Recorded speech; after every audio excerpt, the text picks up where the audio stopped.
diviser avec les spécialistes de 7e art pour voir avec le monde du cinéma, leur expliquer la vision stratégique du chef de l'État en matière de cinéma, et nous avons pu leur expliquer que le président de la République souhaitait faire du Gabon une plateforme en matière de cinéma, et pour y arriver, on avait besoin des producteurs indépendants et de l'EGIS pour que ensemble des partenariats publics-privés puissent être établis et que des chartes de qualité soient également établies pour que des outils de qualité, des productions de qualité soient réalisées au niveau du Gabon pour le bien des Gabonais et le monde extérieur. C'est donc une main tendue du ministre Blaise Louambé aux producteurs, lesquels producteurs sont tenus d'inventorier certains aspects liés au fonctionnement de leur structure audiovisuelle pouvant être soutenus par les autorités. L'IGIS, l'Institut Gabonais de l'Image et du Son, qui est en charge donc de contribuer à l'implantation de politiques publiques en matière de cinéma et d'audiovisuel au Gabon, a, dans le cadre du plan de travail gouvernemental, un certain nombre de projets, notamment la création d'enfants,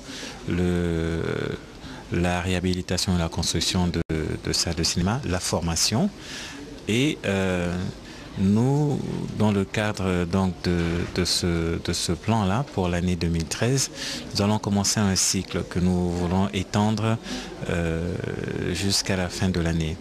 Nous avons également entendu de la part des indépendants leurs requêtes, et à cela nous avons donc le devoir, puisque cela fait partie de nos missions, de les accompagner. Ce partenariat public-privé qui voit ses bases se fixer aujourd'hui est une vision qui fait l'unanimité dans les deux camps.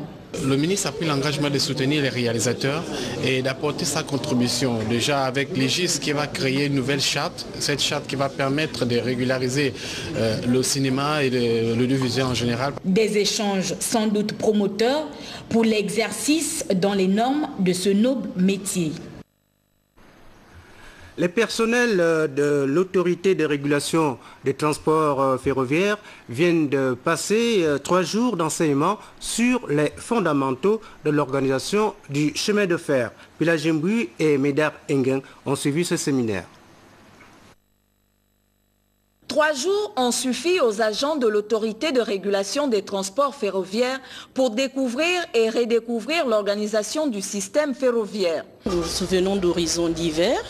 Le chemin de fer est un monde nouveau.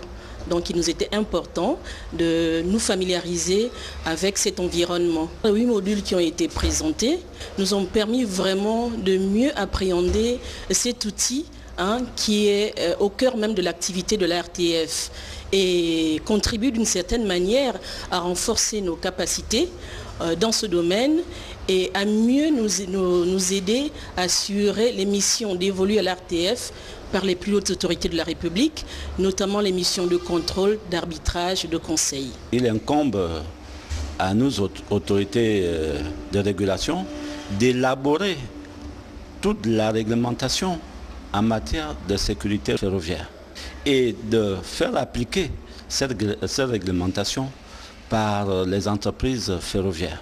Aujourd'hui, la clé de tout système, c'est le facteur humain. Les séminaristes ont donc assimilé les fondamentaux de l'organisation du chemin de fer, d'où cette satisfaction du représentant du ministre des Transports.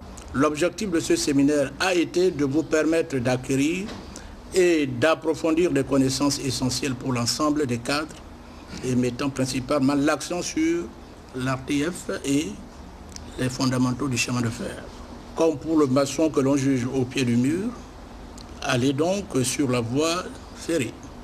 Soyez l'œil du gouvernement de la République et le protecteur des usagers, car le but ultime des cycles de formation qui s'ouvrent en faveur des cadres et de l'ensemble du personnel est de concilier le fondement même de l'RTF avec les plus grands espoirs lancés en elle. Reste maintenant à ces agents de l'autorité de régulation du transport ferroviaire de mettre en pratique toutes ces connaissances acquises.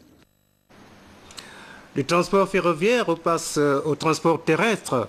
Transport interurbain au Gabon, Sogatra, la société gabonaise de transport, ouvre à compter de demain samedi 2 février 2013 la desserte Rio-Bifoun-Rio pour un tarif de 3 000 francs CFA. Voici pour la clientèle de Sogatra. Vous pouvez donc voyager en toute confiance et en toute sécurité.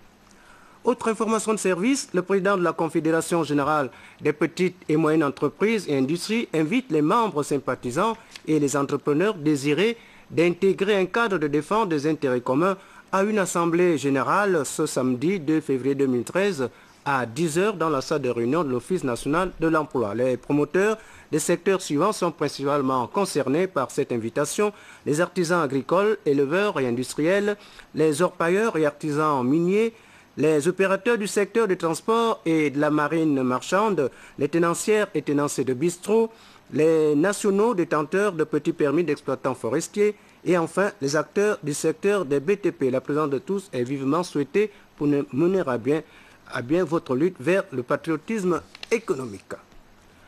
Améliorer la santé des populations de l'Afrique centrale, c'est l'objectif principal de la traditionnelle réunion du Conseil des ministres de la Santé de la CEAC, la 4e du genre, dont les assises ont eu lieu à Malabo, en Guinée équatoriale. Une rencontre dont les conclusions ont débouché sur une déclaration. Détails et précisions, Marie-Josée Ndombi, Richard Mobiwa.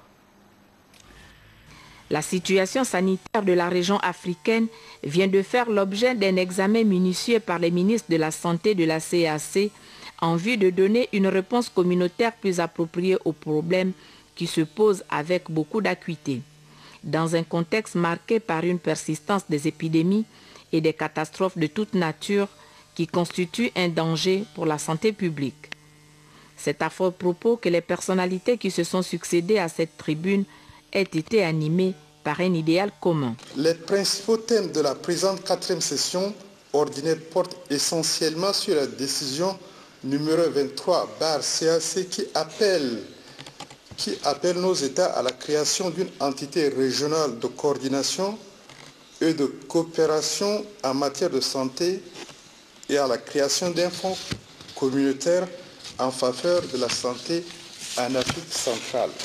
C'est dans ce contexte que les autorités de notre communauté ont décidé de tenir ces réunions afin de prendre des mesures concrètes pour renforcer les mécanismes institutionnels de coordination et de coopération de la santé dans le cadre du processus de l'intégration régionale pour le développement économique et social de l'Afrique centrale. Honorables invités, je voudrais ici réaffirmer l'engagement de l'OMS pour accompagner les États membres de la CAC et leurs partenaires à relever les défis qui se posent pour l'amélioration de la santé des populations d'Afrique centrale. À l'issue des travaux, une déclaration dite de Malabo a été prononcée en termes de recommandations. Poursuivre la mise en œuvre de la feuille de route pour le renforcement des mécanismes institutionnels de coordination et de coopération de la santé dans la CEAC.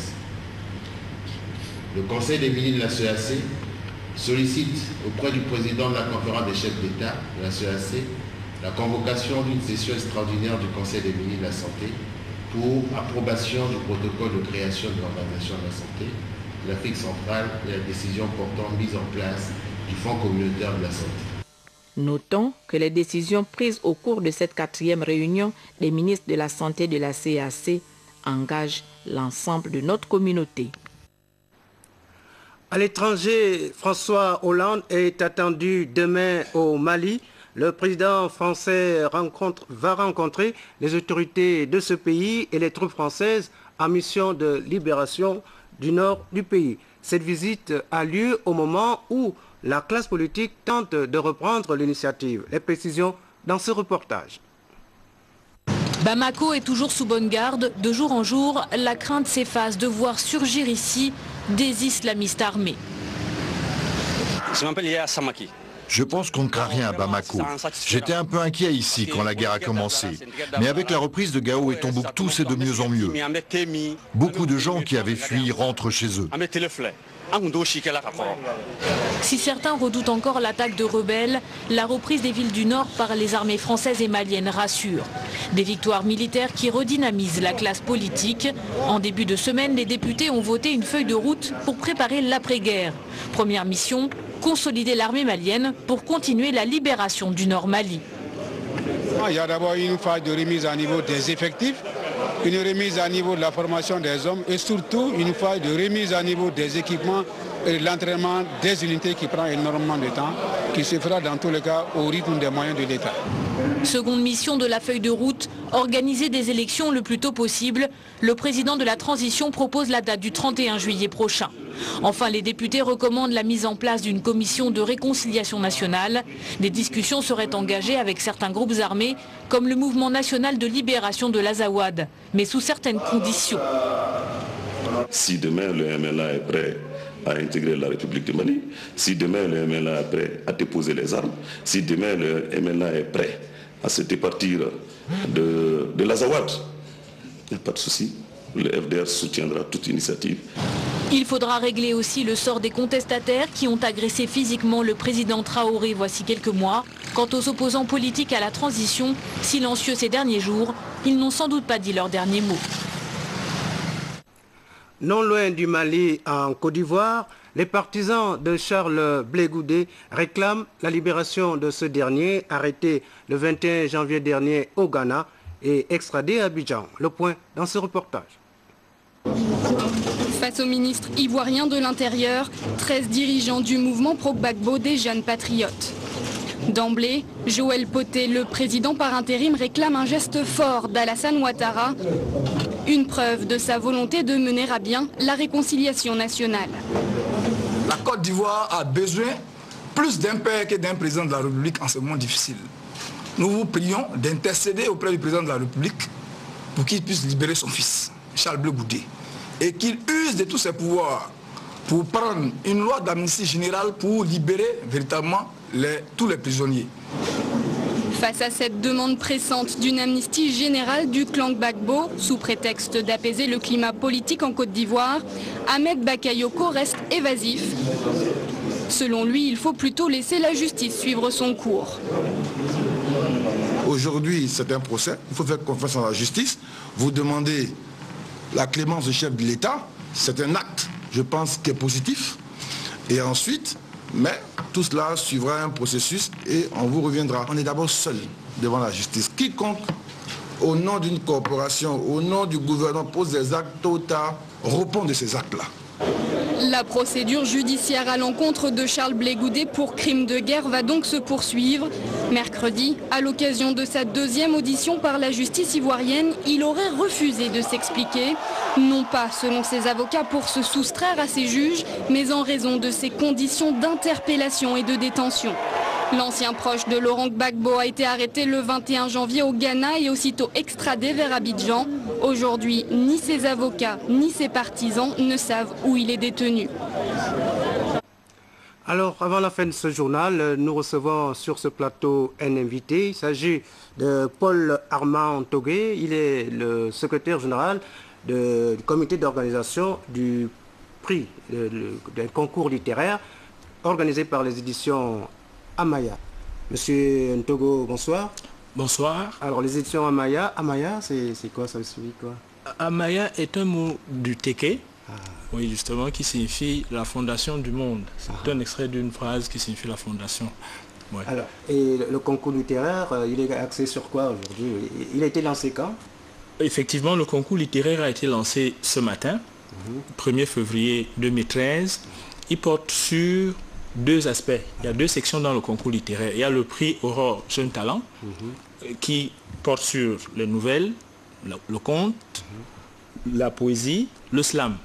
Et il y a le prix Helios du premier roman, en fait, qui concerne tous les romans. Et le thème retenu, c'est le rêve. Alors, pourquoi on a retenu ce thème de rêve?